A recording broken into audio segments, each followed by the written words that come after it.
বাজে সকাল 11:30 যাচ্ছি দোকানে থেকে। আজকে কি কি ডেলিভারি থাকছে শিলিগুড়ির মধ্যে সেগুলো এখন রেডি করব। আচ্ছা সুরভি, তুমি ডেলিভারি কি রেডি করছো? হ্যাঁ দিদি, আজকে শিলিগুড়িতে হ্যান্ড টু হ্যান্ড ডেলিভারি আছে 9টা। আচ্ছা আচ্ছা ঠিক আছে, রেডি করো, বিল বানাও। আর দিদি কি শাড়ি চেক করছো? হ্যাঁ। আচ্ছা, ডেলিভারি আগে আমরা কিন্তু এভাবে শাড়ি চেক করে দিই। তো তুমি যে শাড়িটা ধরে আছো এটা তো সবাই খুব পছন্দ করেছে। এটা কটা যেন অর্ডার করেছে লিখে রাখতে বলেছিলাম। এটা তো আপাতত 15টা পড়েছে। আচ্ছা, আর আজকে কটা যাচ্ছে? আজকে তো 4টা যাচ্ছে। 4টা যাচ্ছে। তো বাকিগুলো সব আমি রেডি করিয়ে নিচ্ছি তাড়াতাড়ি। আর হচ্ছে সবার বুকিংও করে দিয়েছে, সবাই বুকিং করে দিয়েছে শাড়িটা। তো তুমি তো হাতে ধরে আছো শাড়িটা, তুমি বলো তো তোমার এই শাড়িটা হাতে ধরে কেমন লাগছে? এটা যেমন সুন্দর সফট, যেমন শাইনি, তারপর কুচিটাও সুন্দর করবে।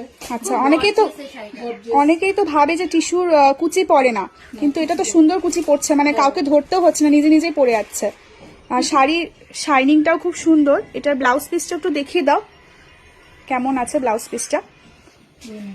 আচ্ছা, ব্লাউজ পিসটা এক কালার, হাতেই পাটটা পড়বে। আর খুব সুন্দর একটা শাইন রয়েছে টিস্যুর, মানে টিস্যুর মতো শাইন হয়, কিন্তু এটা শাইনটা হচ্ছে ডুয়েল টোনের জন্য একটু খুব সুন্দর লাগছে। আর মিনা কাজও আছে তার মধ্যে।